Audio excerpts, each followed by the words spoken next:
Pada 22 Julai 1963, tarikh keramat, apabila Governor Inggeris terakhir Sarawak, Sir Alexander Waddell, mewartakan pelantikan Stephen Kalong Ningkan, anak Sarawak pertama, dilantik menjadi Ketua Menteri pertama negara Sarawak.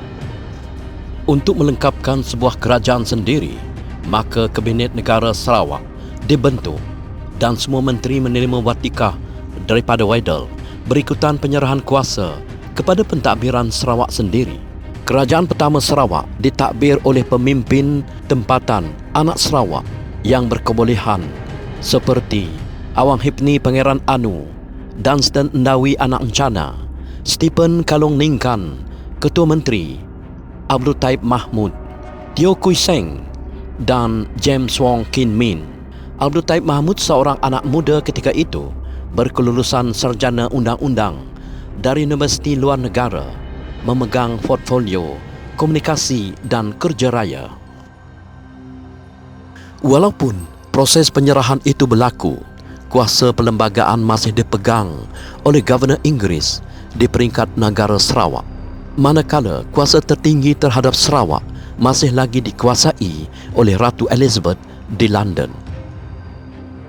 Kerana peralihan kuasa itu tidak dapat dilakukan sekaligus lantaran British merasa risau dengan ancaman-ancaman luar.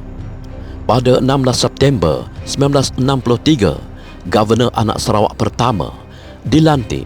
Beliau ialah Tun Abang Haji Openg menggantikan Governor Inggeris. Bendera kolonial diturunkan manakala bendera Sarawak dinaikkan.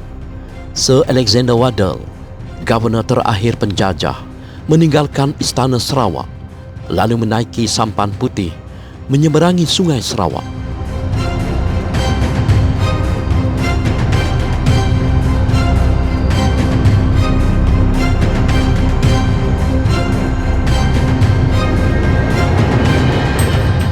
Tarikh 22 Julai 1963 adalah tarikh titik mula penyerahan kuasa kepada pemimpin-pemimpin anak Sarawak sendiri untuk menentukan hala tuju perjuangan negara Sarawak. Pemimpin-pemimpin tanah Melayu atau Melaya ketika itu mahu membentuk sebuah negara untuk mengukuhkan kedaulatan tanah Melayu. Maka dengan itu, Tengku Abdul Rahman Putra Al-Haj telah memohon kepada British untuk membentuk satu Suruhanjaya untuk memungut suara dan pandangan rakyat Sabah, Sarawak dan Labuan, sama ada menyokong cadangan untuk membentuk sebuah persekutuan yang bergelar Malaysia. Suruhanjaya ini diketuai oleh bekas Governor Bank England, Sir Florence Cobold. Suruhanjaya ini juga bertanggungjawab di atas penyusunan perlembagaan untuk dijadikan perlembagaan Malaysia. Dari situlah tertulis perjanjian MA 63 apabila Sarawak bersetuju bersama membentuk negara Malaysia pada tahun 1963. Pada tahun 2016, setelah 52 tahun, barulah rakyat Sarawak menyambut Hari Sarawak Merdeka setelah Dato' Adnan, Ketua Menteri Sarawak ketika itu, mewartakan tarikh 22 Julai adalah Hari Sarawak Merdeka dan diisytiharkan cuti umum kepada rakyat Sarawak. Saya ingin mengisytiharkan bahawa 22 hari bulan Julai adalah public holiday untuk negeri Sarawak.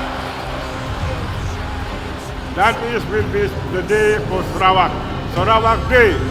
Sudah 60 tahun berlalu, pemimpin Sarawak silih berganti, berjuang mengikut zaman dan cara pentadbiran masing-masing.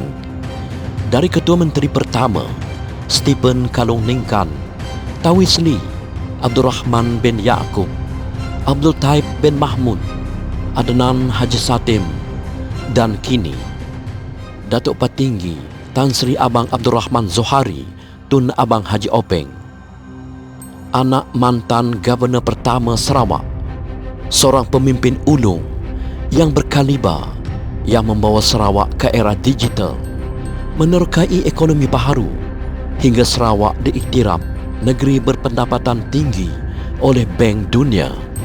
Premier Datuk Patinggi Tan Sri Abang Abdul Rahman Zohari berjaya menerjui Sarawak ke era yang lebih maju, ke hadapan, meningkatkan ekonomi Sarawak, merancangkan pembangunan di bandar, di luar bandar, memperjuangkan MA63 agar hak-hak Sarawak dapat dikembalikan. Bersama kita berganding bahu dengan ikatan perpaduan dan harmoni untuk Sarawak terus maju ke hadapan. Selamat menyambut 60 tahun Sarawak Merdeka tanggal 22 Julai 2023.